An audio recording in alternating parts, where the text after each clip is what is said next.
മാതാപിതാക്കളുടെ സകല സ്വത്തിനും ഈ കുഞ്ഞായിരിക്കും അവകാശി. മാത്രമല്ല, ഇനി ഈ മാതാപിതാക്കളുടെ തലമുറ, വംശാവലി ഈ കുഞ്ഞിലൂടെയാണ് അറിയപ്പെടുക. ഇപ്പോൾ എല്ലാ നിയമരേഖകളും ഉണ്ട്. ഈ കുഞ്ഞ് ഇവരുടെ മകനാണ് എന്ന് തെളിയിക്കുന്ന എല്ലാ ഔദ്യോഗിക പ്രമാണങ്ങളും ഇവരുടെ കരത്തിലുണ്ട്. ഇതിനെയാണ് ദത്തെടുക്കൽ എന്ന് പറയുന്നത്. പ്രിയമുള്ളവരെ, സർവശക്തനായ ദൈവം നമ്മളെ ദത്തെടുത്ത് സ്വന്തം മക്കളാക്കി തൻ്റെ ഭവനത്തിൽ നിത്യമായ അംഗത്വം തരിക എന്നുള്ളത് നിസ്സാരമായൊരു കാര്യമല്ല. ഒന്നിനും കൊള്ളാത്ത അതിക്രമത്തിലും പാപത്തിലും മരിച്ച നമ്മെ കർത്താവായ യേശുക്രിസ്തു തൻ്റെ രക്തം കൊണ്ട് കഴുകി അങ്ങനെ പിതാവായ ദൈവം നമ്മെ തൻ്റെ ഭവനത്തിലേക്ക് പ്രവേശിപ്പിക്കുകയാണ്. നാം ഏറ്റവും വലിയ ഭാഗ്യവാന്മാരാണ്. നിത്യനരകത്തിൽ പാപമുഖാന്തരം കിടക്കേണ്ട നാം നിത്യ സ്വർഗത്തിലാണ് ഇപ്പോൾ വസിക്കാൻ പോകുന്നത്. ഇതിനെയാണ് ദൈവത്തിൻ്റെ മഹാകൃപ എന്ന് പറയുന്നത്. നാം ഇതിന് അർഹരല്ല. നാം ഇവിടെ ദൈവത്തിൻ്റെ മക്കളായത് നമ്മുടെ മിടുക്ക് കൊണ്ടല്ല, ദൈവം നമ്മളെ മക്കളാക്കിയതാണ്. യേശുവിനെ കൈക്കൊണ്ട് അവൻ്റെ നാമത്തിൽ വിശ്വസിക്കുന്ന ഏവർക്കും ദൈവമക്കളാകുവാൻ അവിടുന്ന് അധികാരം നൽകിയിരിക്കുന്നു. നാം സ്വന്തം ശക്തിയാൽ ഒരിക്കലും ദൈവത്തിൻ്റെ പുത്രന്മാരാവുകയില്ല. പക്ഷേ ദൈവം തന്നെ നമ്മളെ സ്വന്തം പുത്രന്മാരാക്കി. നമ്മെ ദൈവം ദത്തെടുത്തു, സ്വന്തം പുത്രന്മാരായിട്ട് നമ്മെ ദത്തെടുത്തു എന്നതിന് ചില വേറെ വാക്യങ്ങൾ കൂടെയുണ്ട്. അത് നമുക്ക് വായിക്കാം. എഫേസ്യ ലേഖനം 1-ാം അധ്യായം 4-6 വരെയുള്ള വാക്യങ്ങൾ POCയിൽ നിന്ന് വായിക്കുന്നു. തൻ്റെ മുമ്പാകെ സ്നേഹത്തിൽ പരിശുദ്ധരും നിഷ്കളങ്കരുമായിരിക്കുവാൻ ലോകസ്ഥാപനത്തിന് മുമ്പ് തന്നെ അവിടുന്ന് നമ്മെ ക്രിസ്തുവിൽ തെരഞ്ഞെടുത്തു.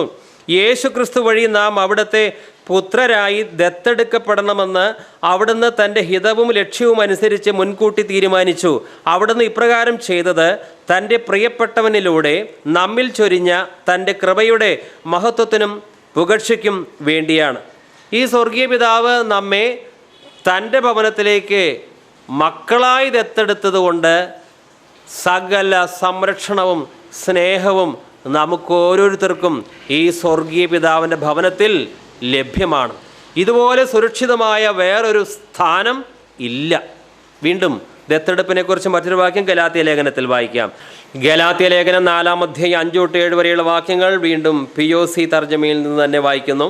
അങ്ങനെ നമ്മെ പുത്രന്മാരായി ദത്തെടുക്കേണ്ടതിന് അവൻ ന്യായപ്രമാണത്തിന് അധീനരായി കഴിഞ്ഞവരെ വിമുക്തരാക്കി നിങ്ങൾ മക്കളായതുകൊണ്ട് അബ്ബാ പിതാവേ എന്ന് വിളിക്കുന്ന തൻ്റെ പുത്രൻ്റെ ആത്മാവിനെ ദൈവം നമ്മുടെ ഹൃദയത്തിലേക്ക് അയച്ചിരിക്കുന്നു. ആകയാൽ നീ ഇനിമേൽ ദാസനല്ല, പിന്നെയോ പുത്രനാണ്. പുത്രനെങ്കിൽ ദൈവഹിതമനുസരിച്ച് അവകാശിയുമാണ്.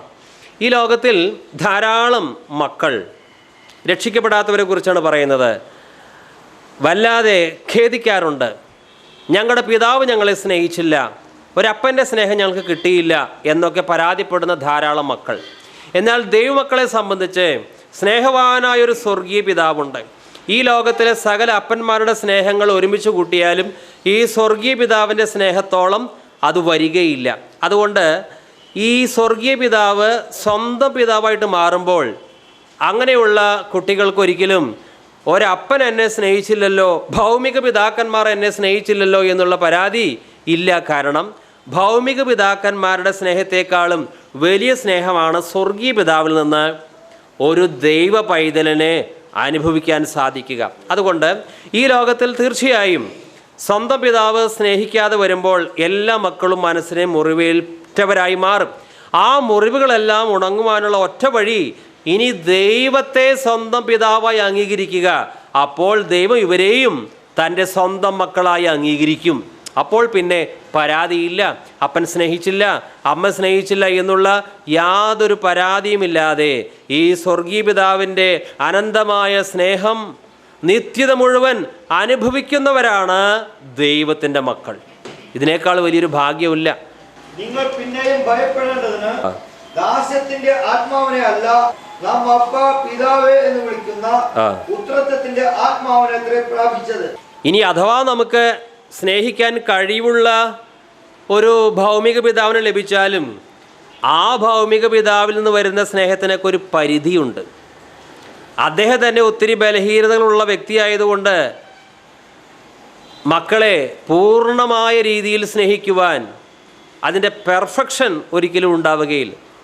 സ്നേഹിക്കുന്ന ഒരു അപ്പനെ കിട്ടിയാൽ തന്നെയും അദ്ദേഹത്തിന് നമ്മളെ എല്ലാ മേഖലയിലും സ്നേഹിച്ച് സംതൃപ്തരാക്കാൻ സാധ്യമല്ല. എന്നാൽ ആ മുറിവുകളെല്ലാം ഉണങ്ങുന്നത് സ്വർഗീയ പിതാവിൻ്റെ സ്നേഹം നാം അനുഭവിക്കുമ്പോഴാണ്.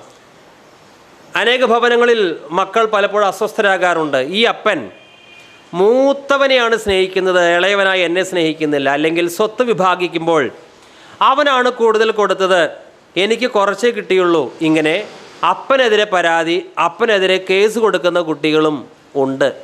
പക്ഷേ നാം സ്വർഗീയ പിതാവിൻ്റെ മക്കളാണ് എങ്കിൽ ഭൗമിക പിതാവ് സ്വത്ത് തരാത്തതിൻ്റെ പേരിൽ നാം ഒരിക്കലും അദ്ദേഹത്തോട് കയർക്കാനോ കേസ് കൊടുക്കാനോ പോവുകയില്ല. എന്തുകൊണ്ട്? കാരണം ഭൗമിക പിതാവിന് അഥവാ കുറച്ച് സ്വത്തുണ്ടെങ്കിലും ഈ സ്വർഗീയ പിതാവിൻ്റെ സ്വത്തുമായി തുലനം ചെയ്ത് നോക്കിയാൽ ഭൗമിക പിതാവിൻ്റെ സ്വത്ത് എത്രയോ നിസ്സാരമാണ്. മക്കളെങ്കിൽ നാം അവകാശികളാണ്. നാം സ്വർഗീയ പിതാവിൻ്റെ മക്കളാണെങ്കിൽ അവകാശികളാണ്. സ്വർഗീയ പിതാവിൻ്റെ പൈതൃക സ്വത്തിൻ്റെ അവകാശികളാണ് എല്ലാ ദൈവമക്കളും. അതുകൊണ്ട് ഒരു ഭവനത്തിൽ സ്വന്തം പിതാവിൽ നിന്ന് അല്പസ്നേഹം മാത്രം കിട്ടി, ചേട്ടന്മാരെ അനിയന്മാരെ കൂടുതൽ സ്നേഹിച്ചല്ലോ എന്നോർത്ത് നിരാശപ്പെടേണ്ട കാര്യമില്ല. സ്വർഗീയ പിതാവിൻ്റെ ഭവനത്തിൽ കോടിക്കണക്കിന് ദൈവമക്കൾ ഉണ്ടെങ്കിലും എല്ലാവരെയും തുല്യമായാണ് സ്വർഗീയ പിതാവ് സ്നേഹിക്കുന്നത്. ആരെയും അവഗണിക്കുന്നില്ല. മാത്രമല്ല, ഇന്ന് ഈ ലോകത്തിൽ രക്ഷിക്കപ്പെട്ടു, സ്നാനപ്പെട്ടു എന്നതിൻ്റെ പേരിൽ സ്വന്തം പിതാവ് സ്വത്ത് ആ സ്നാനപ്പെട്ട മകന് കൊടുക്കാതെ പോയ ധാരാളം അനുഭവങ്ങളുണ്ട്. പക്ഷേ അവരാരും നിരാശരാകേണ്ട കാര്യമില്ല. കാരണം സ്വർഗീയ പിതാവിൻ്റെ പക്കൽ നിത്യമായ സമ്പത്തുണ്ട്. ഈ ഭൂമിയിലെ പിതാക്കന്മാർ അഥവാ നമുക്ക് അവരുടെ സ്വത്ത് തന്നാലും അത് 70 വർഷം, ഏറിയാൽ 80 വർഷം മാത്രമേ നമുക്കത് അനുഭവിക്കാൻ സാധിക്കൂ. പക്ഷേ നാം ദൈവമക്കളാണ് എങ്കിൽ സ്വർഗീയ പിതാവ് നമുക്ക് തരുന്ന സ്വത്ത് 70 വർഷമല്ല, 80 വർഷമല്ല, അത് നിത്യത മുഴുവൻ നമുക്ക് അനുഭവിക്കാൻ സാധിക്കും. അതുകൊണ്ട് ഒരു ദൈവമകൻ ആണ് എന്നുള്ളതിൻ്റെ തെളിവെന്താണ്?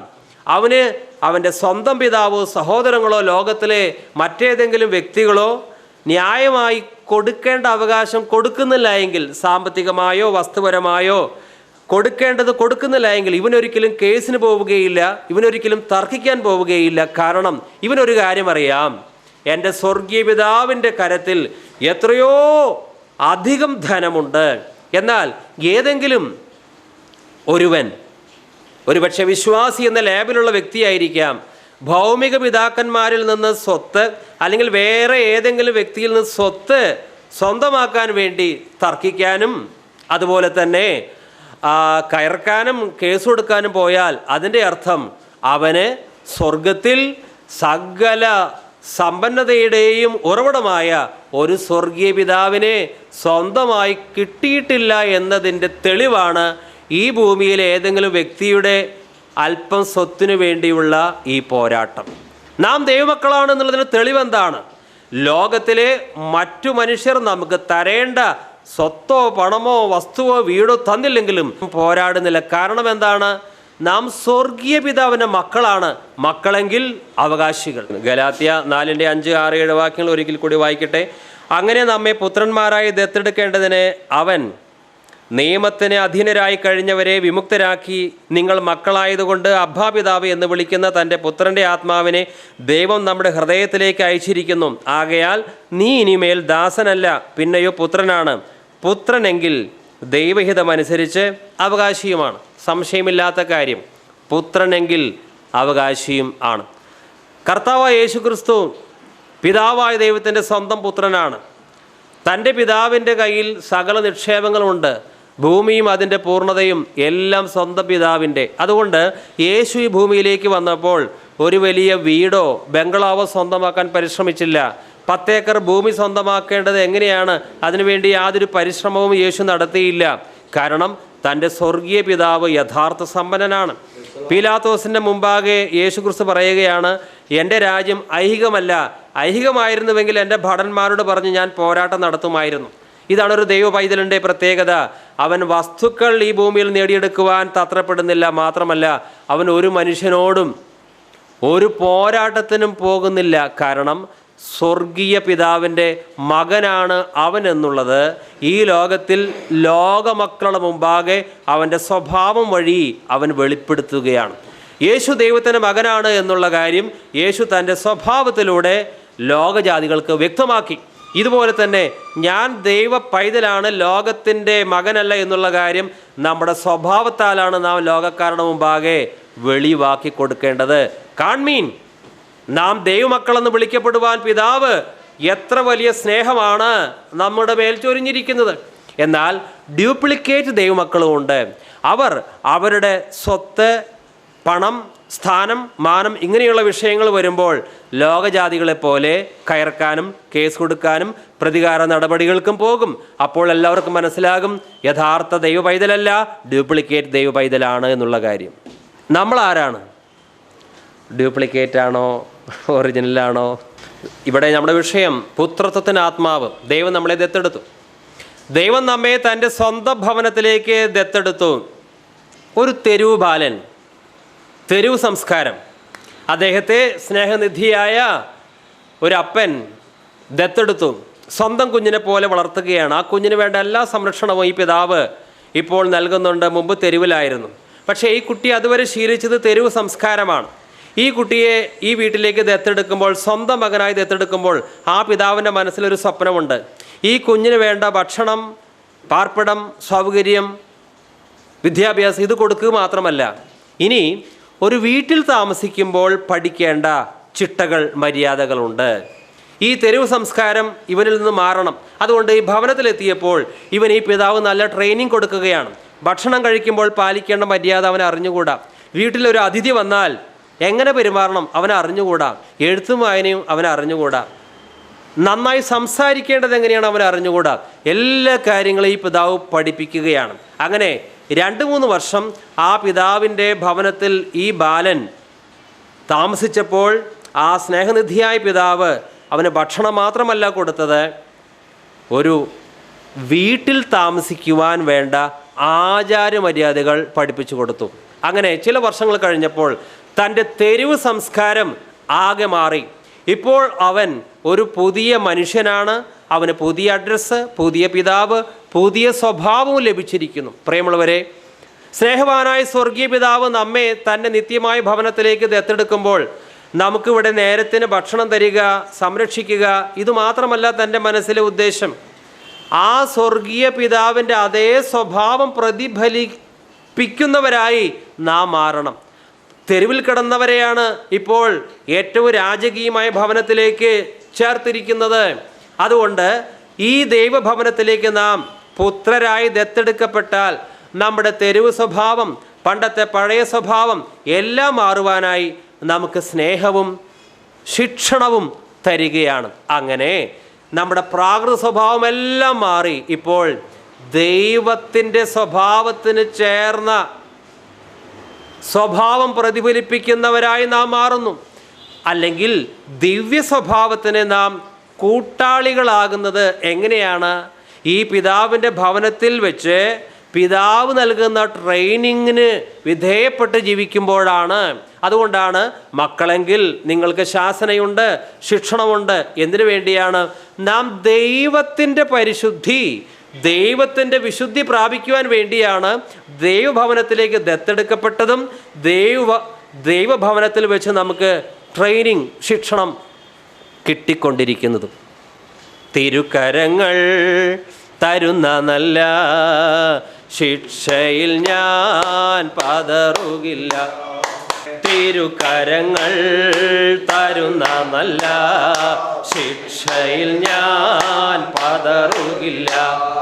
തിരുക്കരങ്ങൾ തരുന്ന നല്ല ശിക്ഷയിൽ ഞാൻ പതറുകില്ല. മക്കളെങ്കിൽ ശാസനകൾ സ്നേഹത്തിൻ പ്രകാശനങ്ങൾ. മക്കളെങ്കിൽ ശാസനകൾ സ്നേഹത്തിൻ പ്രകാശനങ്ങൾ. അനുഗ്രഹത്തിൻ അധിപതിയേ അനന്തകൃപാ പെരും നദിയേ അനുദിനം നിൻ പദഗതിയെ അടിയാനു നിൻ കൃപ മതിയേ, അനുദിനം നിൻ പദം ഗതിയേ, അടിയാനു നിൻ കൃപ മതിയേ. വൻവിനകൾ വന്നിടുവിൽ വലയുകയിൽ എൻ ഹൃദയം, വൻവിനകൾ വന്നിടുവിൽ വലയുകയിൽ എൻ ഹൃദയം. വല്ലഭൻ നീ എന്നഭയം, വന്നിടുമോ പിന്നെ ഭയം. വല്ലഭൻ നീ എന്നഭയം, വന്നിടുമോ പിന്നെ ഭയം. അനുഗ്രഹത്തിൻ അധിപതിയേ, അനന്ത കൃപാ പെരും നദിയേ.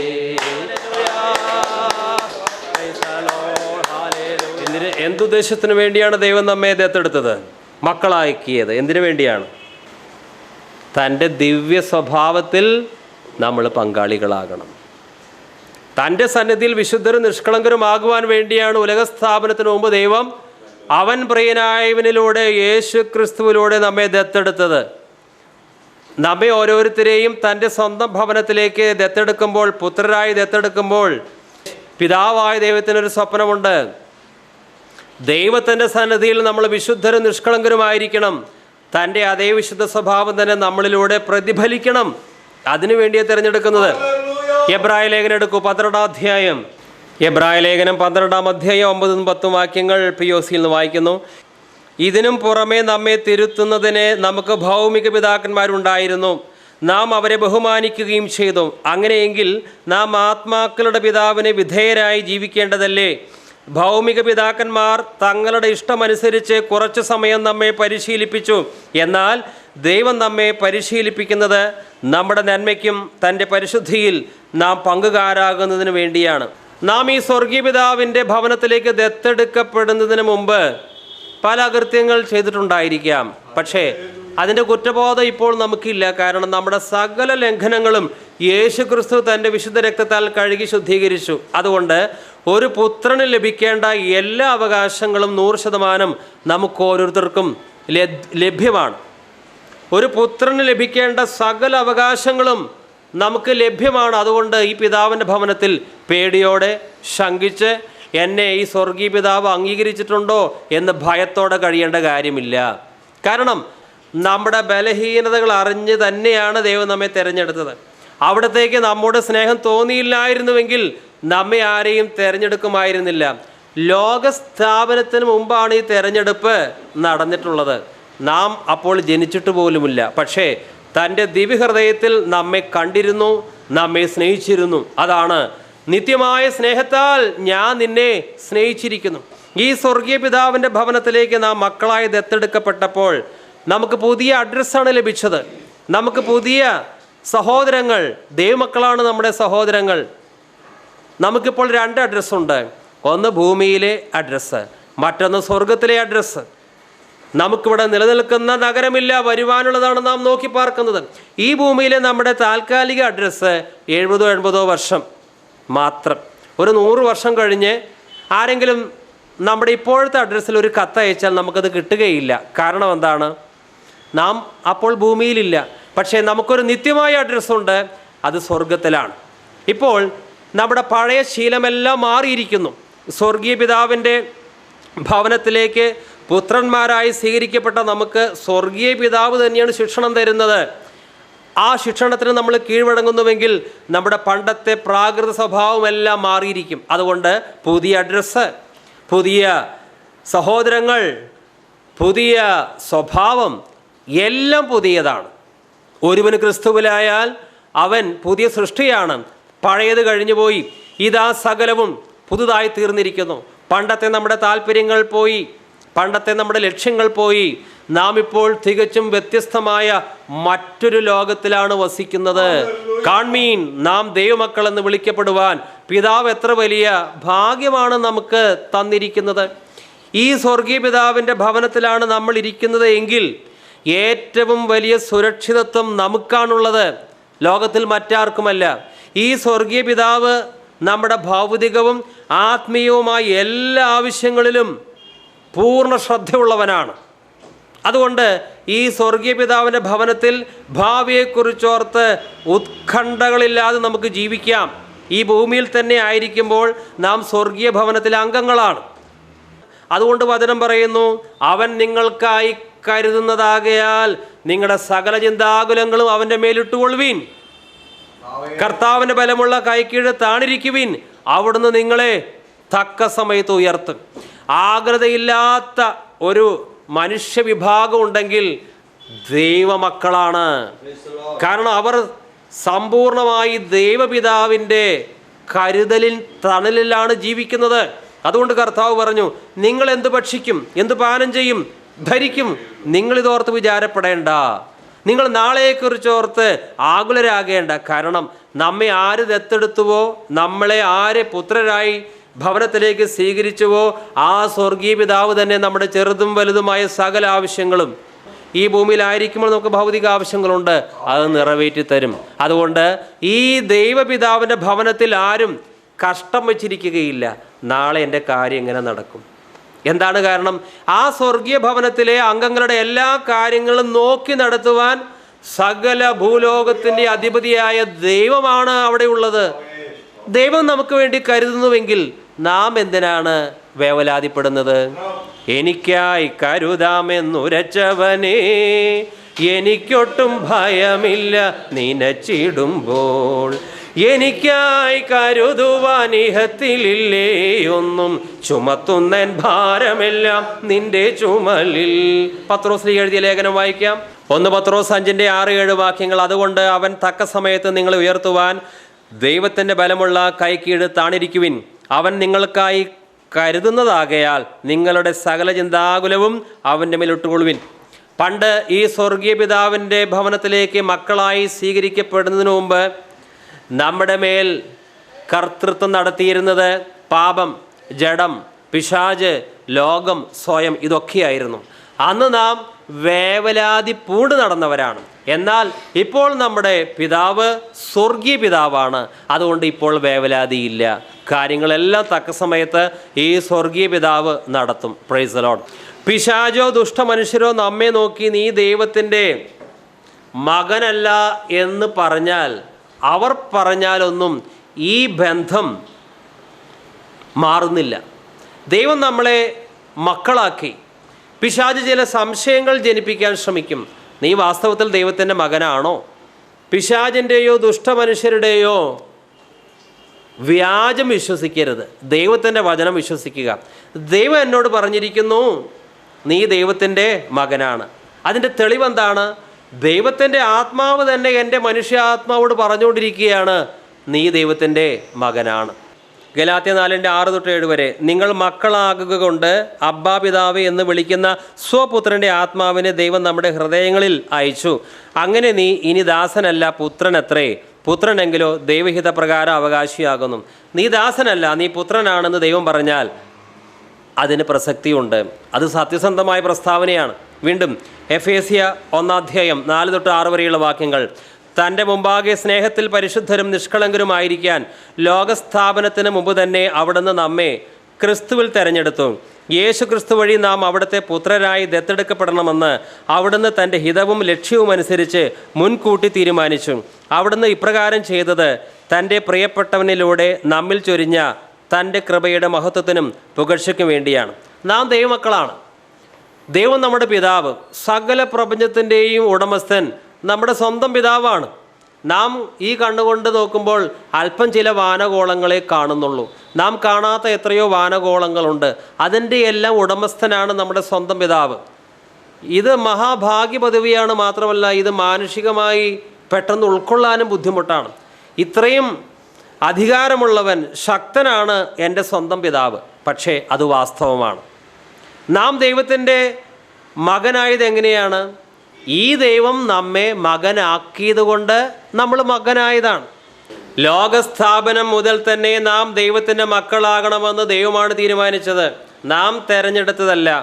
എനിക്ക് ദൈവ പൈതലായി മാറണമെന്ന് നാം ചിന്തിച്ചിട്ട് അല്പവർഷങ്ങളെ ആയിട്ടുണ്ടായിരിക്കുകയുള്ളൂ. എന്നാൽ ലോകസ്ഥാപനത്തിന് മുമ്പ് ദൈവമാണ് നാം ദൈവത്തിൻ്റെ മക്കളാകണമെന്ന് തീരുമാനിച്ചത്. സമയത്തിൻ്റെ പൂർണ്ണതയിൽ നമ്മെ യേശു ക്രിസ്തു വഴി തിരഞ്ഞെടുത്തു. ഇപ്പോൾ നാം ദൈവത്തിൻ്റെ മക്കളാണ്. ഇതിന് കാരണക്കാരൻ ദൈവമാണ്. നമ്മുടെ വിദ്യാഭ്യാസ യോഗ്യതയല്ല, നമ്മുടെ പാരമ്പര്യമല്ല. ലോകസ്ഥാപനത്തിന് മുമ്പ്, ഭൂമിയും പ്രപഞ്ചവും ഉണ്ടാകുന്നതിന് മുമ്പ് നാം ദൈവത്തിൻ്റെ മക്കളാകണമെന്ന് ദൈവം തീരുമാനിച്ചതുകൊണ്ട് ഇപ്പോൾ അത് നിറവേറിക്കഴിഞ്ഞിരിക്കുകയാണ്. നോക്കൂ, ഗലീലക്കടലിൽ മീൻ പിടിക്കുന്ന ചില മുക്കുവന്മാർ അവരെ ഉലകസ്ഥാപനത്തിന് മുമ്പ് പിതാവായ ദൈവം കണ്ടിരുന്നു. ഇതാ പുത്രൻ അവരെ, യേശു ക്രിസ്തു അവരെ വിളിക്കുകയാണ്, നിങ്ങൾ എൻ്റെ ശിഷ്യരാകൂ.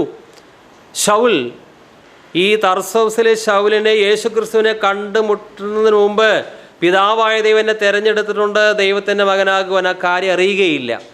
പക്ഷേ യേശു ക്രിസ്തു അവന് പ്രത്യക്ഷം നൽകി, അവനും ദൈവത്തിൻ്റെ പൈതലായി. അന്ന് എഫേസ്യയിലുള്ള ചിലർ, ഗലാത്യ എന്ന പ്രദേശത്തുള്ള ചിലർ, അതുപോലെ തന്നെ കൊരിന്തിലും ഫിലിപ്പിലുള്ള ചിലർ, അവർ ദൈവത്തിൻ്റെ മക്കളാകണമെന്ന് ഉലകസ്ഥാപനത്തിന് മുമ്പ് ദൈവം കണ്ടിരുന്നു.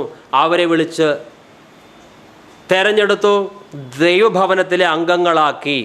ആ ദൈവത്തിൻ്റെ ഭവനം പിന്നീട് വളർന്നുകൊണ്ടിരുന്നു. ഈ 21 നൂറ്റാണ്ടാകുമ്പോഴേക്കും ആ ദൈവത്തിൻ്റെ ഭവനത്തിൽ അനേകം ദൈവമക്കളെ കൊണ്ട് നിറഞ്ഞിരിക്കുകയാണ്. അക്കൂട്ടത്തിൽ ഞാനും ഉണ്ട്, നിങ്ങളും ഉണ്ട്. ഇതെത്രയോ മഹാഭാഗ്യ പദവിയാണ്. നിത്യമായ സ്നേഹത്താൽ ഞാൻ നിന്നെ സ്നേഹിച്ചിരിക്കുന്നു. നമ്മോടുള്ള ദൈവത്തിൻ്റെ സ്നേഹം ആരംഭിച്ചത് ഇന്നും ഇന്നലെയല്ല. പ്രപഞ്ചം ഉണ്ടാകുന്നതിന് മുമ്പ് തന്നെ പിതാവായ ദൈവത്തിന് നമ്മോട് സ്നേഹമുണ്ട്. സമയത്തിൻ്റെ പൂർത്തീകരണത്തിൽ യേശു ക്രിസ്തു വഴി നമ്മെ തെരഞ്ഞെടുത്തോ, അവിടുത്തെ നിത്യമായ ഭവനത്തിലെ അംഗങ്ങളാക്കി. നാം മഹാഭാഗ്യശാലികളാണ്. അതാണ് യോഹന്നാൻ പറയുന്നത്, കാൺമീൻ, നാം ദൈവമക്കളെന്ന് വിളിക്കപ്പെടുവാൻ പിതാവ് എത്ര വലിയ സ്നേഹമാണ് നമ്മുടെ നേരെ ചൊരിഞ്ഞിരിക്കുന്നത്.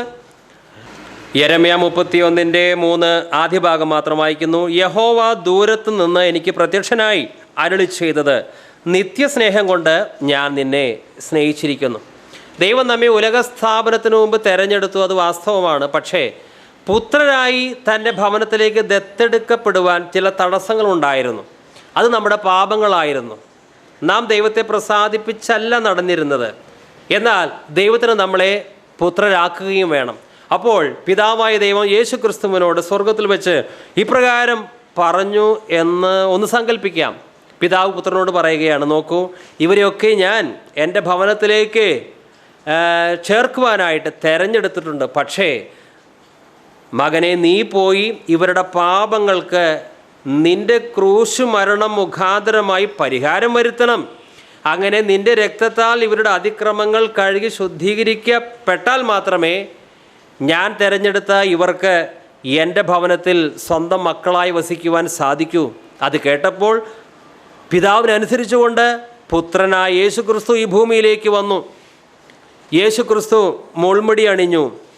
ആ വേദന, യേശു ക്രിസ്തു തുപ്പലേറ്റു, യേശു ക്രിസ്തുവിൻ്റെ കൈകാലുകളിൽ ആണി, അതിൻ്റെ വേദന, ഈ വേദനയുടെ എല്ലാം ഫലമായിട്ടാണ് നാം ഇന്ന് ദൈവമക്കളായി ഇരിക്കുന്നത്.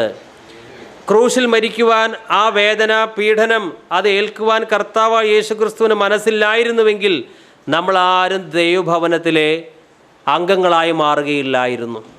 അതുകൊണ്ട് നാം ദൈവത്തിൻ്റെ മക്കളാകുവാൻ ഒരു വിലയും നൽകിയില്ല എങ്കിലും നാം ദൈവത്തിൻ്റെ മക്കളാകുവാൻ യേശു ക്രിസ്തു വലിയ വില നൽകി. തൻ്റെ സ്വന്തം ജീവൻ തന്നെയാണ് വിലയായിട്ട് നൽകിയത്. നമ്മൾ ഒരു കാലത്തും ദൈവത്തിൻ്റെ മക്കളാകുവാൻ സാധ്യമല്ലാത്ത രീതിയിൽ നമുക്ക് വിരോധമായി നിലനിന്നിരുന്ന ചട്ടങ്ങളെ, നിയമങ്ങളെ എല്ലാം ക്രൂശിൽ തറച്ച് അതിനെ എല്ലാം നിഷ്പ്രഭമാക്കി. ക്രിസ്തുവാണ് നാം ദൈവമക്കളാകുവാൻ തടസ്സമായി നിന്നിരുന്ന എല്ലാ നിയമരേഖകളും ക്രൂശിൽ നിഷ്കാസിതമാക്കിയത്. കൊളോസ്യർ 2:14 നമുക്ക് ദോഷകരമായി നിന്ന ലിഖിത നിയമങ്ങളെ അവൻ മായ്ച്ചു കളയുകയും അവയെ കുരിശിൽ തറച്ച് നിഷ്കാസനം ചെയ്യുകയും ചെയ്തു. 16-ാം വാക്യത്തിൽ പറയുന്നത്, നാം ദൈവത്തിൻ്റെ മക്കളാണെന്ന് ആത്മാവ് താനും നമ്മുടെ ആത്മാവോട് ചേർന്ന് സാക്ഷ്യം പറയുന്നു. നാം ദൈവത്തിൻ്റെ മക്കളാണ് എന്നുള്ളത് ആരാണ് പറയുന്നത്? ദൈവത്തിൻ്റെ ആത്മാവാണ് നമ്മുടെ മനുഷ്യ ആത്മാവോട് ചേർന്ന് പറയുന്നത്, നീ ദൈവത്തിൻ്റെ മകനാണ്. ഈ 16-ാം വാക്യത്തിൽ 2 ആത്മാവിനെ കുറിച്ച് കാണാം. റോമ 8:16, നാം ദൈവത്തിൻ്റെ മക്കളെന്ന് ആത്മാവ് താനും നമ്മുടെ ആത്മാവോടുകൂടെ സാക്ഷ്യം പറയുന്നു. ഇനി 16-ാം വാക്യത്തിലേക്ക് നമുക്ക് പ്രവേശിക്കാം. 2 ആത്മാവുകൾ ഈ വാക്യത്തിൽ. ആദ്യം പറയുന്ന ആത്മാവ് പരിശുദ്ധാത്മാവ്, രണ്ടാമത്തെ ആത്മാവ് മനുഷ്യാത്മാവ്. മനുഷ്യാത്മാവിനോട് പരിശുദ്ധാത്മാവ് പറയുന്ന സാക്ഷ്യം ഇതാണ്: നീ ദൈവത്തിൻ്റെ മകനാണ്. നീ ദൈവത്തിൻ്റെ മകനാണ് എന്നുള്ള കാര്യം പരിശുദ്ധാത്മാവ് നമ്മുടെ ശരീരത്തോടോ നമ്മുടെ ദേഹിയോടോ അല്ല പറയുന്നത്, മറിച്ച് നമ്മുടെ മനുഷ്യാത്മാവിനോടാണ്. അതുകൊണ്ട് നമ്മുടെ ദേഹിയിൽ നമ്മുടെ മനസ്സ്, ഇച്ഛ, ചിന്ത, വികാരങ്ങൾ, ഇതിൻ്റെ എല്ലാം ഇരിപ്പിടമാണ് ദേഹി. ദേഹിയിൽ എന്ത് ചിന്തിക്കുന്നു അതിൻ്റെ അടിസ്ഥാനത്തിലല്ല. ഞാൻ ദൈവത്തിൻ്റെ പൈതലാണെന്ന് എനിക്ക് തോന്നുന്നു, അടുത്ത ദിവസം നാം തന്നെ ചിന്തിക്കുകയാണ് ഞാനൊരു ദൈവ പൈതലാണെന്ന് എനിക്ക് തോന്നുന്നില്ല. ആ നമ്മുടെ വികാരങ്ങളുടെ ഏറ്റക്കുറച്ചിലിനെ അടിസ്ഥാനമാക്കിയിട്ടല്ല നാം ദൈവത്തിൻ്റെ മക്കളായിരിക്കുന്നത്. പിന്നെയോ പരിശുദ്ധാത്മാവ് നമ്മുടെ മനുഷ്യാത്മാവോടാണ് സാക്ഷ്യം പറയുന്നത്, നീ ദൈവത്തിൻ്റെ മകനാണ്. ഒരു ദിവസം നമുക്ക് ശാരീരികമായി നല്ല ആരോഗ്യം തോന്നിയെന്ന് വരാം, ഒരു ദിവസം പ്രാർത്ഥിക്കാനോ ബൈബിൾ വായിക്കാനോ പോലും പറ്റാത്ത രീതിയിൽ ശാരീരിക ക്ഷീണവും വന്നു എന്ന് വരാം. അപ്പോൾ സംശയിക്കരുത്, ഞാൻ ദൈവത്തിൻ്റെ മകനാണോ? കാരണം ദൈവത്തിൻ്റെ ആത്മാവ് നമ്മുടെ മനുഷ്യാത്മാവോടാണ് സാക്ഷ്യം പറയുന്നത്, നീ ദൈവത്തിൻ്റെ മകനാണ്. നമ്മുടെ വികാരങ്ങൾക്ക് എന്ത് തോന്നുന്നു? നാം വാർദ്ധക്യത്തിലുള്ളവരാണോ? ശരീരം ചുക്കിച്ചുളഞ്ഞോ? തീരാ രോഗിയാണോ? ചെറുപ്പക്കാരാണോ? ഈ കാര്യത്തിന് പ്രസക്തിയില്ല. നാം തീരാ രോഗിയാണ് എങ്കിലും നാം ദൈവത്തിൻ്റെ മക്കളാണ് എന്നുള്ള പദവിക്ക് യാതൊരു കോട്ടവും സംഭവിക്കുന്നില്ല. കാരണം അത് ദൈവത്തിൻ്റെ പ്രഖ്യാപനമാണ്. നീ ദൈവത്തിൻ്റെ മകനാണ്. നമ്മുടെ ശരീരത്തിൻ്റെ അവസ്ഥ എന്ത്, നമ്മുടെ വികാരങ്ങളുടെ അവസ്ഥ എന്ത്, ഇത് ഈ കാര്യത്തെ ബാധിക്കുന്നില്ല. ദൈവത്തിന്റെ മക്കൾ എന്ന ആത്മാവ് ദാനം നമ്മുടെ ആത്മാവോടുകൂടെ സാക്ഷ്യം പറയുന്നു. ഓക്കെ, എല്ലാ മനുഷ്യർക്കും ശരീരത്തിൽ 3 ഘടകങ്ങളാണുള്ളത്: മനുഷ്യാത്മാവ്, ദേഹി, പിന്നെ ശരീരം. എന്നാൽ ദൈവമക്കളെ സംബന്ധിച്ച് 4 ഘടകങ്ങളുണ്ട്. 1 പരിശുദ്ധാത്മാവ്, 2 മനുഷ്യാത്മാവ്, 3 ദേഹി, 4 ശരീരം. ദൈവമക്കളും ലോകമക്കളും തമ്മിൽ വ്യത്യസ്തതയുള്ളത് ഈ കാര്യത്തിലാണ്. ലോകമക്കളുടെ ശരീരത്തിൽ പരിശുദ്ധാത്മാവില്ല, ദൈവമക്കളുടെ ശരീരത്തിൽ മാത്രമേ പരിശുദ്ധാത്മാവ് അധിവസിക്കുന്നുള്ളൂ. നാം ഇപ്പോൾ ദൈവത്തിൻ്റെ ആത്മാവ് വസിക്കുന്ന മന്ദിരങ്ങളാണ്. പരിശുദ്ധാത്മാവ് നമ്മിൽ വസിക്കുന്നു. ഇതാണ് ദൈവമക്കളും ലോകമക്കളും തമ്മിലുള്ള വ്യത്യാസങ്ങളിൽ പ്രധാനപ്പെട്ട ഒന്ന്. നാം ദൈവമക്കളാണെന്ന ബോധ്യത്തിൽ എപ്പോഴും ജീവിക്കണം. ദൈവമക്കളാണ് നമ്മൾ എന്നുള്ള ബോധ്യം നമുക്കുണ്ടെങ്കിൽ മാത്രമേ ലോകമക്കളുടെ നിലവാരത്തിലേക്ക് താഴ്ന്നു പോകാതിരിക്കാൻ നമുക്ക് സാധിക്കും. എന്നാൽ പിശാച് ചിലപ്പോൾ ചില സംശയങ്ങൾ നമ്മുടെ ഹൃദയത്തിലേക്ക് കൊണ്ടുവരാൻ പരിശ്രമിച്ചു എന്ന് വരാം. നീ എപ്പോഴും ദൈവമകനൊന്നുമല്ല, നീ ചിലപ്പോഴൊക്കെ ലോകമകനും കൂടിയാണ്. നിനക്കെങ്ങനെ എപ്പോഴും ദൈവത്തിൻ്റെ മകനാകാൻ സാധിക്കും? ഇങ്ങനെ ചില സംശയത്തിൻ്റെ വിത്തുകൾ പിശാച് ദൈവമക്കളിൽ പാകുവാൻ ശ്രമിച്ചു എന്ന് വരാം. കാരണം ഒരു ദൈവ പൈതൽ എപ്പോഴൊക്കെ ഞാനൊരു ലോക പൈതൽ തന്നെയാണെന്ന് ചിന്തിക്കുന്നുവോ അപ്പോഴവന് ലോകത്തിലെ മറ്റു വ്യക്തികൾ അവരുടെ സ്വഭാവത്തിലേക്ക് താണുപോകാൻ സാധ്യതയുണ്ട്.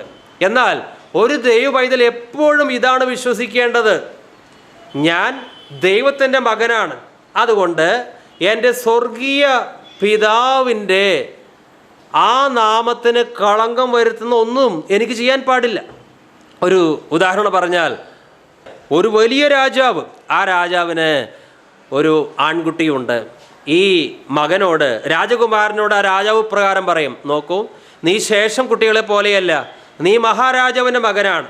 അതുകൊണ്ട് ഈ കൊട്ടാരത്തിൽ നീ ജീവിക്കുമ്പോൾ രാജകുമാരൻ്റെ അന്തസ്സ് കാത്തു സൂക്ഷിക്കണം. നിൻ്റെ സംസാരം, നടത്തം എല്ലാം മറ്റുള്ളവരിൽ നിന്ന് വ്യത്യസ്തമാകണം. കുഞ്ഞത് വിശ്വസിച്ചു, ഞാൻ ഈ രാജാവിൻ്റെ മകനാണ്. അതുകൊണ്ട് അവൻ ആ കൊട്ടാരത്തിൽ ജീവിക്കുമ്പോഴൊക്കെ വളരെ അന്തസ്സോടെ മര്യാദയായി ജീവിച്ചു.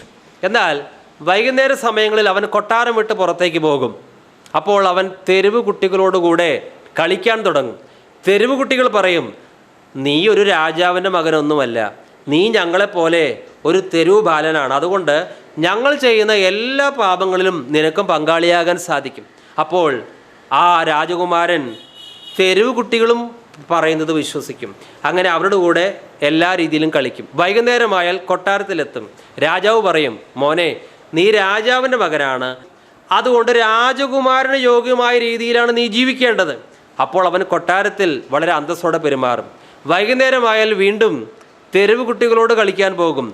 അപ്പോൾ ആ കുട്ടികൾ പറയും, നീ രാജാവിൻ്റെ മകനൊന്നുമല്ല, നീ ഒരു തെരുവ് കുട്ടിയാണ്, അതുകൊണ്ട് ഞങ്ങളുടെ നിലവാരത്തിലേക്ക് ഇറങ്ങി വാ. അവരോടൊപ്പം കളിക്കും.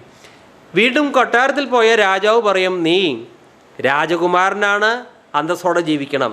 ഇത് ഇങ്ങനെ ആവർത്തിച്ചു പോകുന്നു. ഒരു ദിവസം തെരുവ് കുട്ടികളോടൊത്ത് കളിച്ച് അവരുടെ ഇഷ്ടപ്രകാരം എല്ലാം ചെയ്തതിന് ശേഷം കൊട്ടാരത്തിലേക്ക് തിരിച്ചു വരികയാണ്. അപ്പോൾ രാജാവ് ആ കൊട്ടാരത്തിൻ്റെ വാതിൽ അടച്ചു കളഞ്ഞു. ഇനി മുതൽ ഈ വാതിൽ നിനക്കായി തുറക്കുകയില്ല, നിനക്കെപ്പോഴും തെരുവ് കുട്ടികളോടുകൂടെ കളിക്കാം.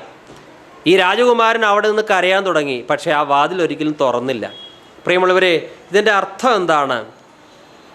പിശാച് ചിലപ്പോഴൊക്കെ നീ ദൈവ പൈതലല്ല, ലോകത്തിലെ ശേഷം മനുഷ്യരെ പോലെ തന്നെയാണ് എന്നുള്ള ചിന്ത ദൈവമക്കളിൽ നിക്ഷേപിക്കാൻ ശ്രമിക്കുന്നു. എന്തിനു വേണ്ടി? ലോകമക്കളുടെ അതേ സ്വഭാവത്തിലേക്ക് തരം താഴാൻ. അങ്ങനെ ഒരു അബദ്ധം നമുക്ക് വരാതിരിക്കാൻ വേണ്ടിയാണ് പരിശുദ്ധാത്മാവ് നമ്മുടെ ആത്മാവോട് സാക്ഷ്യം പറയുന്നത്, നീ ദൈവത്തിൻ്റെ മകനാണ്. പിശാച് എന്തെല്ലാം വ്യാജങ്ങൾ പറയട്ടെ, ദൈവത്തിൻ്റെ ആത്മാവ് ഒരിക്കലല്ല സാക്ഷ്യം നൽകുന്നത്. ദൈവത്തിൻ്റെ ആത്മാവ് നിരന്തരമായി നമ്മോട് സാക്ഷ്യം പറഞ്ഞുകൊണ്ടിരിക്കുകയാണ്, നീ ദൈവത്തിൻ്റെ മകനാണ്. അപ്പോൾ നമുക്കൊരു സംശയമില്ല ഇക്കാര്യത്തിൽ. ഞാൻ ദൈവത്തിൻ്റെ മകനാണ് എന്നുള്ളത് എൻ്റെ വികാരങ്ങളിൽ തോന്നുന്ന ഒന്നല്ല, മറിച്ച് എൻ്റെ ആത്മാവിൽ പരിശുദ്ധാത്മാവ് തരുന്ന ബോധ്യമാണ് ഇത്. അതുകൊണ്ട് എൻ്റെ ജീവിതത്തിലെ എല്ലാ മേഖലകളിലും ലോകമക്കളെ പോലെ ഞാൻ പെരുമാറുകയില്ല. എൻ്റെ പിതാവ് ദൈവമായതുകൊണ്ട് ആ ദൈവത്തിൻ്റെ സ്വഭാവത്തിന് യോഗ്യമായത് മാത്രമേ ഞാനും ചെയ്യൂ, ഞാനും പറയൂ. അതിനാണ് ഈ പരിശുദ്ധാത്മാവ് നിരന്തരമായി നീ ദൈവത്തിൻ്റെ മകനാണ്, നീ ദൈവത്തിൻ്റെ മകനാണെന്നുള്ള സാക്ഷ്യം നൽകുന്നത്. നീ ദൈവത്തിൻ്റെ മകനാണ്, അതുകൊണ്ട് നിനക്കിത് കാണാൻ എങ്ങനെ സാധിക്കും? നീ ദൈവത്തിൻ്റെ മകനാണ്, നിനക്കെങ്ങനെ ഇന്ന കാര്യത്തിൽ ഇടപെടാൻ സാധിക്കും? നീ ദൈവത്തിൻ്റെ മകനായതുകൊണ്ട് ഇന്ന കാര്യങ്ങൾ നീ ഒഴിഞ്ഞിരിക്കണം. ഇത് ഒരു സെക്കൻഡ് നേരത്തേക്കുള്ള ഒരു കാര്യമല്ല, നിരന്തരമായി നമുക്ക് പരിശുദ്ധാത്മാവ് ബോധ്യപ്പെടുത്തുകയാണ്, നീ ദൈവത്തിൻ്റെ മകനാണ്. Price the Lord. ഈ പരിശുദ്ധാത്മാവിനേക്കാൾ വലിയൊരു സാക്ഷി ഇക്കാര്യത്തിൽ നമുക്കിനി ലഭിക്കാനില്ല. അതുകൊണ്ട് മറ്റു മനുഷ്യർ നമ്മെ നോക്കി എന്തെങ്കിലും പറയട്ടെ, പിശാച് എന്തെങ്കിലും വ്യാജ വർത്തമാനം പറയട്ടെ, ഏറ്റവും നല്ല രീതിയിൽ സാക്ഷ്യപ്പെടുത്തുന്ന ഒരുവനെ നമുക്ക് ലഭിച്ചിരിക്കുകയാണ്, നീ ദൈവത്തിൻ്റെ മകനാണ്. നാം വീണ്ടും ജനിച്ചു, നാം പരിശുദ്ധാത്മാവിനെ പ്രാപിച്ചു. പരിശുദ്ധാത്മാവ് ഇല്ല എങ്കിൽ നമ്മൾ ദൈവത്തിൻ്റെ മക്കളല്ല. കാരണം ക്രിസ്തുവിൻ്റെ ആത്മാവില്ലാത്തവൻ അവനുള്ളവനല്ല. എന്നാൽ നാം ക്രിസ്തുവിൻ്റെ ആത്മാവുള്ളവരാണ്, പരിശുദ്ധാത്മാവുള്ളവരാണ്, വീണ്ടും ജനിച്ചവരാണ്. ദൈവം നമ്മുടെ പിതാവാണ്. അവിടുന്ന് നമ്മുടെ സകല ലംഘനങ്ങളും കഴുകി നമ്മളെ ശുദ്ധീകരിച്ചു. ആ ദൈവത്തിൻ്റെ നിത്യമായ അവകാശത്തിൽ ഞാനും പങ്കാളിയാണ്, ഒരു സംശയവും ഇല്ല ഇക്കാര്യത്തിൽ. എന്നാൽ പരിശുദ്ധാത്മാവ് നമ്മളിൽ വന്നപ്പോൾ വ്യത്യസ്തമായ അനുഭവങ്ങൾ നമുക്കുണ്ടായി എന്ന് വരാം. ചിലർക്ക് പരിശുദ്ധാത്മാവ് വരുമ്പോൾ അന്യഭാഷയിൽ അവർ സംസാരിച്ചു എന്ന് വരാം. ചിലർ പ്രവചനം വരം ഉള്ളവരായി മാറാറുണ്ട്. ചിലർക്ക് സ്വർഗീയ ദർശനങ്ങൾ ലഭിച്ചു എന്ന് വരാം. ചിലർക്ക് ഉടനടി പരിശുദ്ധാത്മാവ് വരുമ്പോൾ അന്യഭാഷയോ ദർശനമോ ലഭിച്ചില്ല എന്നും വരാം. ചില വർഷങ്ങൾ കഴിഞ്ഞിട്ടായിരിക്കാം ഇവ ലഭിക്കുന്നത്. ചിലർക്ക് യാതൊരു അനുഭവവും പരിശുദ്ധാത്മാവ് വന്നപ്പോൾ ഇല്ല, അതും ഉണ്ടായിരിക്കാം. പക്ഷേ അനുഭവങ്ങൾ ഉണ്ടായാലും ശരി ഇല്ലെങ്കിലും ശരി, നാം ദൈവത്തിൻ്റെ മകനാണ് എങ്കിൽ, പരിശുദ്ധാത്മാവ് നമ്മിൽ വസിക്കുന്നുവെങ്കിൽ, പരിശുദ്ധാത്മാവ് നമ്മോട് സാക്ഷ്യം പറയുകയാണ്, നീ ദൈവത്തിൻ്റെ മകനാണ്. നമുക്ക് എന്ത് കൃപാവരങ്ങളുണ്ട് എന്നതിൻ്റെ അടിസ്ഥാനത്തിലല്ല, ദൈവം നമ്മെ സ്വന്തം ഭവനത്തിലേക്ക് പുത്രരായി അംഗീകരിച്ചു. അതിൻ്റെ തെളിവിന് വേണ്ടി, നമുക്ക് ഈ കാര്യത്തിൽ ലേവലേശം സംശയമില്ലാതിരിക്കാൻ വേണ്ടി പരിശുദ്ധാത്മാവ് നമ്മുടെ മനുഷ്യാത്മാവിനോട് സാക്ഷ്യം പറഞ്ഞുകൊണ്ടിരിക്കുകയാണ്, നീ ദൈവത്തിൻ്റെ മകനാണ്. ചിലരൊക്കെ അന്യഭാഷ എനിക്ക് സംസാരിക്കാൻ കഴിയുന്നില്ലല്ലോ എന്നോർത്ത് വളരെ നിരാശപ്പെട്ട് കഴിയാറുണ്ട്. പക്ഷേ അവരുടെ ദൈവപുത്ര പദവിക്ക് ലെവലേശം പോലെ ഇളക്കം തട്ടുന്നില്ല. അന്യഭാഷ വേണം, അത് ആവശ്യമാണ്. പക്ഷേ ചില കൃപാവരങ്ങൾ ഒരു വ്യക്തിക്ക് ഇല്ല എന്നതിൻ്റെ കാരണത്താൽ അവൻ്റെ ദൈവമകൻ എന്നുള്ള പദവി ലെവലേശം പോലും കുറയുന്നില്ല. ഒരു സംശയം ഇക്കാര്യത്തിൽ നമുക്ക് ഇല്ലാതിരിക്കാൻ വേണ്ടിയാണ് നമ്മുടെ മനുഷ്യാത്മാവിനോട് പരിശുദ്ധാത്മാവ് സാക്ഷ്യം പറയുന്നത്, നീ ദൈവത്തിൻ്റെ മകനാണ്. അന്യഭാഷയിൽ സംസാരിക്കുന്നവൻ തനിക്ക് തന്നെ ആത്മീയ വർധന വരുത്തുന്നുവെന്നും അന്യഭാഷയിൽ സംസാരിക്കുന്നവൻ മനുഷ്യരോടല്ല ദൈവത്തോടാണ് സംസാരിക്കുന്നതെന്നും 1 കൊരിന്ത്യർ 14 വ്യക്തമായിട്ടുണ്ട്. ആത്മീക വർധനയ്ക്ക് പരിശുദ്ധാത്മാവിൽ നിറഞ്ഞ് അന്യഭാഷ സംസാരിക്കുന്നത് ഒരാവശ്യം തന്നെയാണ്. പക്ഷേ ദൈവപുത്ര സ്ഥാനത്തിന് അന്യഭാഷ ഒരു ആവശ്യ ഘടകമല്ല. അത് തീർച്ചയായിട്ടും അന്യഭാഷയും തുടർന്നുള്ള കൃപാവരങ്ങളും ആത്മീയമായ വരങ്ങളെ വാഞ്ചിക്കുമ്പോൾ അത് ലഭിക്കും. പക്ഷേ ഒരു വ്യക്തിക്ക് എന്തുമാത്രം വരങ്ങളുണ്ട് എന്നതിൻ്റെ അടിസ്ഥാനത്തിലല്ല ഒരുവനെ ദൈവ പൈതലായി ദൈവം അംഗീകരിക്കുന്നത്. അത് ദൈവം ചെയ്യുന്നൊരു കാര്യമാണ്.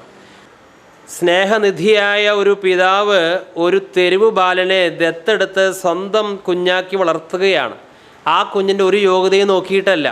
ഇതുപോലെ തന്നെ നാം ദൈവത്തിൻ്റെ മക്കളായത് നമ്മുടെ ഒരു യോഗ്യതയാലും അല്ല.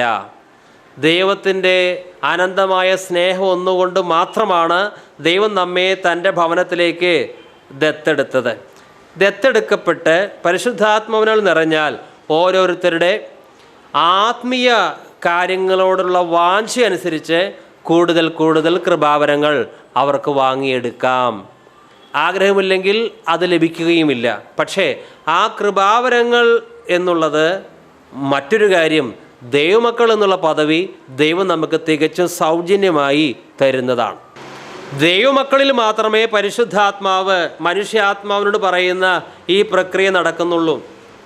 ലോകത്തിലെ മനുഷ്യർക്ക്, രക്ഷിക്കപ്പെടാത്തവർക്ക് പരിശുദ്ധാത്മാവില്ലാത്തത് കൊണ്ട് അവരിൽ ഇപ്രകാരം ഒരു സാക്ഷ്യപ്പെടുത്തലില്ല. അവർക്ക് പരിശുദ്ധാത്മാവ് ഒരു ബോധ്യം കൊടുക്കുന്നില്ല, നീ ദൈവത്തിൻ്റെ മകനാണ് എന്നുള്ള കാര്യം. ഇനി രക്ഷിക്കപ്പെടാത്ത ഒരു വ്യക്തിയുടെ മനുഷ്യാത്മാവിൽ ഇങ്ങനെ അവന് തോന്നുകയാണ്, ഞാൻ ദൈവത്തിൻ്റെ മകനാണ്, ഞാൻ ദൈവത്തിൻ്റെ മകനാണ്. അങ്ങനെ അവൻ്റെ മനുഷ്യാത്മാവിൽ എന്തെല്ലാം തോന്നിയാലും അതിന് പ്രസക്തിയില്ല. കാരണം പരിശുദ്ധാത്മാവാണ് മനുഷ്യാത്മാവോട് സാക്ഷ്യം പറയേണ്ടത്, നീ ദൈവത്തിൻ്റെ മകനാണ് എന്നുള്ളത്.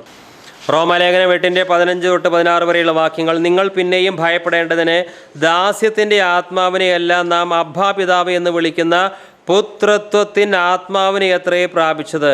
നാം ദൈവത്തിൻ്റെ മക്കളെന്ന് ആത്മാവ് താനും നമ്മുടെ ആത്മാവോടുകൂടെ സാക്ഷ്യം പറയുന്നു. നമ്മുടെ മനുഷ്യാത്മാവ് തന്നെ നമ്മോട് പറയുകയാണ്, നീ ദൈവത്തിൻ്റെ മകനാണ്. പക്ഷെ അതിനൊരു പ്രസക്തിയുമില്ല. പരിശുദ്ധാത്മാവ് വേണം നമ്മുടെ മനുഷ്യാത്മാവോട് ചേർന്ന് സാക്ഷ്യം പറയുവാൻ, നീ ദൈവത്തിൻ്റെ മകനാണ്. ഒരു അവിശ്വാസി പറയുകയാണ്, എൻ്റെ മനുഷ്യാത്മാവിൽ എനിക്ക് ശക്തമായൊരു ബോധ്യം കിട്ടിയിരിക്കുന്നു, ഞാൻ ദൈവത്തിൻ്റെ മകനാണ്. പക്ഷെ ആ ശക്തമായ ബോധ്യം കൊണ്ടൊരു കാര്യവുമില്ല. കാരണം ദൈവത്തിൻ്റെ ആത്മാവ് പറയണം, നീ ദൈവത്തിൻ്റെ മകനാണ് എന്ന്. പ്രിയമുള്ളവരെ, നാം തന്നെ ചില പ്രസ്താവനകൾ പറഞ്ഞതുകൊണ്ട് അതിനൊരു പ്രസക്തിയുമില്ല.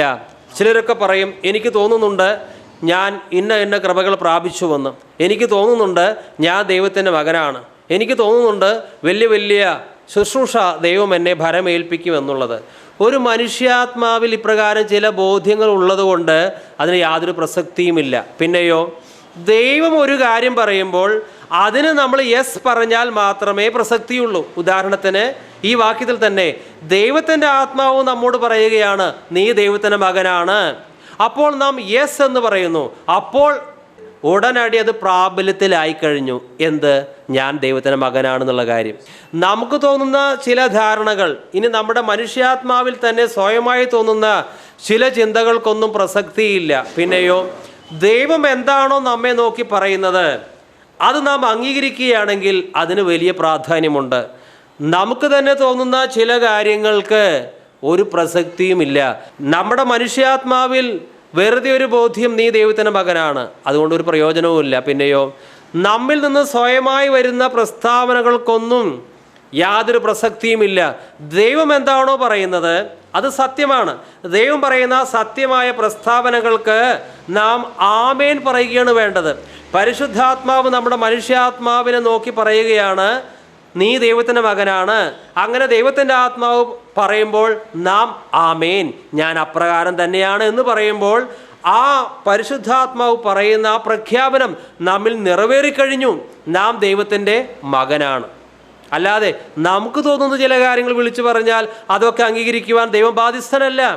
ദൈവം പറയുന്ന കാര്യങ്ങൾ നാം അംഗീകരിക്കുന്നുവെങ്കിൽ, ആമേൻ പറയുന്നുവെങ്കിൽ അത് നമ്മുടെ ജീവിതത്തിൽ പ്രാവർത്തികമാണ്.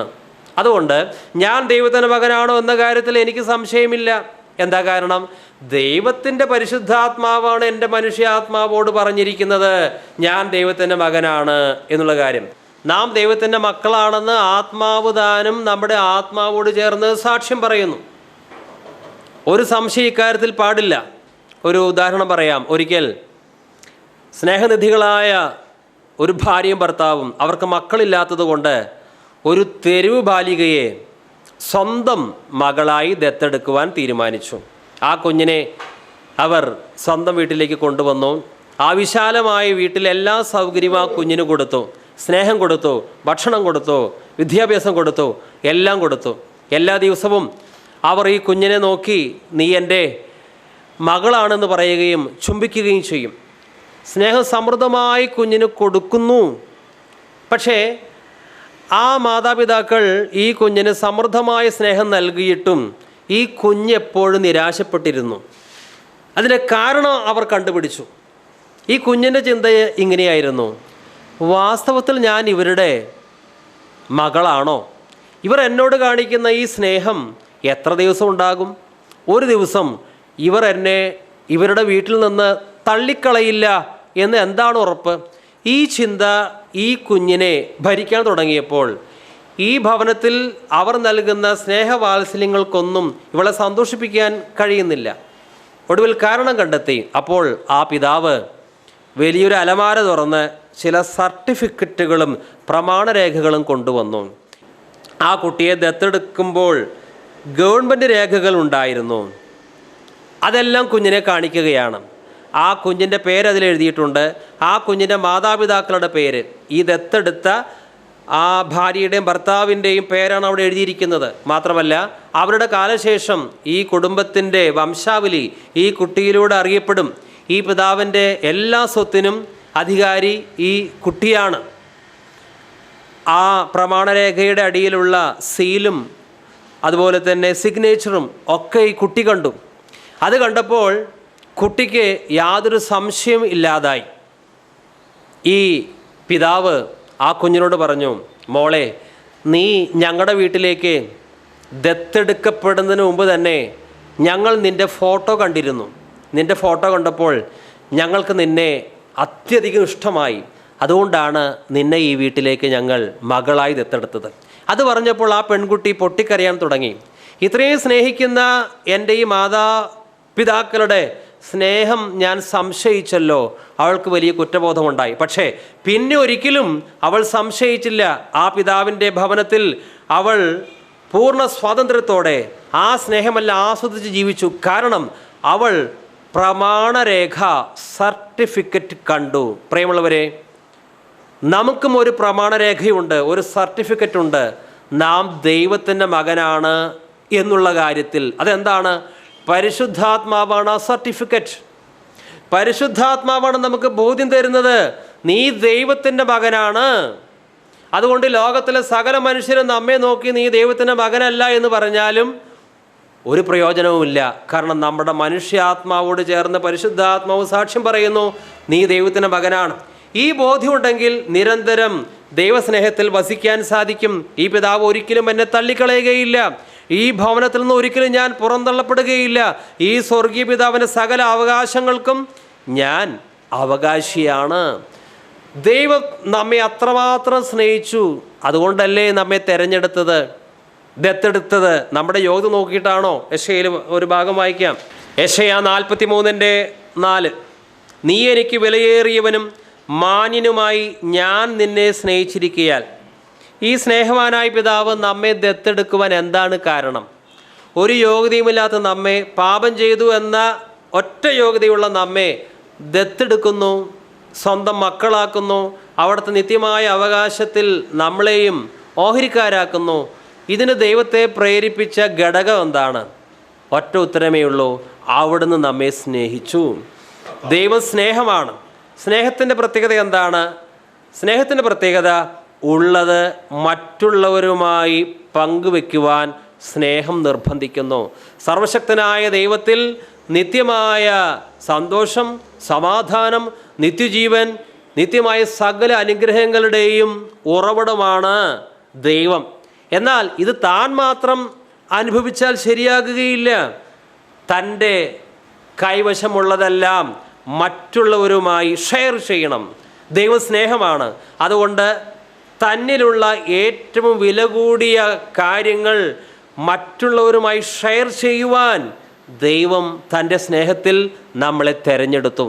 ഇത് നാം മുൻകൂട്ടി പദ്ധതി തയ്യാറാക്കിയതല്ല. ഉലക സ്ഥാപനത്തിന് മുമ്പേ തനിക്കുള്ള ഈ അനന്തമായ നിത്യ സൗഭാഗ്യത്തിൽ നമ്മെയും പങ്കാളികളാക്കണമെന്ന് അവിടുന്ന് തീരുമാനിച്ചതുകൊണ്ട് നാം പോലും അറിയാതെ, നമ്മുടെ അനുവാദം ചോദിക്കാതെ ഉലക സ്ഥാപനത്തിന് മുമ്പ് അവിടെ നമ്മളെ തിരഞ്ഞെടുത്തുവെങ്കിലും നാം ഭവനത്തിലേക്ക് പുത്രരായി ദത്തെടുക്കപ്പെട്ടത് എപ്പോഴാണ്? കർത്താവായ യേശുക്രിസ്തു ക്രൂശിൽ മരിച്ചപ്പോഴാണ്. അത് നാം വിശ്വസിച്ചപ്പോൾ ഭവനത്തിലേക്ക് നമുക്ക് പുത്രരായി പ്രവേശനം ലഭിച്ചിരിക്കുന്നു. ഇപ്പോൾ നാം ആ സ്വർഗീയ പിതാവിൻ്റെ മടിയിലിരുന്നു കൊണ്ട് അബ്ബാ പിതാവേ എന്ന് വിളിക്കുകയാണ്. അബ്രഹാം അങ്ങനെ വിളിച്ചില്ല, മോശ അങ്ങനെ വിളിച്ചില്ല. അവർ ദൈവത്തെ വളരെ ഭയഭക്തിയോടെ കണ്ടു, ആരാധിച്ചു, പ്രാർത്ഥിച്ചു. ശരിയാണ്, അവർക്ക് ദൈവത്തിൻ്റെ മടിയിലിരുന്ന് ഒരു കൊച്ചുകുഞ്ഞ് തൻ്റെ സ്വന്തം പിതാവിനെ ഡാഡി എന്ന് വിളിക്കുന്നത് പോലെ വിളിക്കാനുള്ള സ്വാതന്ത്ര്യം അവർക്ക് ലഭിച്ചില്ല. അത് ലഭിച്ചിരിക്കുന്നത് ദൈവമക്കളായ നമുക്കാണ്. കാരണമെന്ത്? അബ്രഹാമിൻ്റെ കാലത്ത്, മോശയുടെ കാലത്ത് യേശുക്രിസ്തുവിൻ്റെ ക്രൂശ് മരണം നടന്നിട്ടില്ലായിരുന്നു. കർത്താവായ യേശുക്രിസ്തുവിൽ വിശ്വസിക്കുമ്പോഴാണ് ദൈവമക്കൾ എന്നുള്ള പദവി നമുക്ക് ലഭിക്കുന്നത്. അവനെ കൈക്കൊണ്ട്, യേശുവിനെ കൈക്കൊണ്ട് അവൻ്റെ നാമത്തിൽ വിശ്വസിക്കുന്ന ഏവർക്കും ദൈവമക്കളാകുവാൻ അവിടുന്ന് അധികാരം നൽകി. റോമ 8:15 നിങ്ങൾ പിന്നെയും ഭയപ്പെടേണ്ടതിന് ദാസ്യത്തിൻ്റെ ആത്മാവിനെയല്ല, നാം അബ്ബാ പിതാവേ എന്ന് വിളിക്കുന്ന പുത്രത്വത്തിൻ ആത്മാവിനെ അത്രേ പ്രാപിച്ചത്.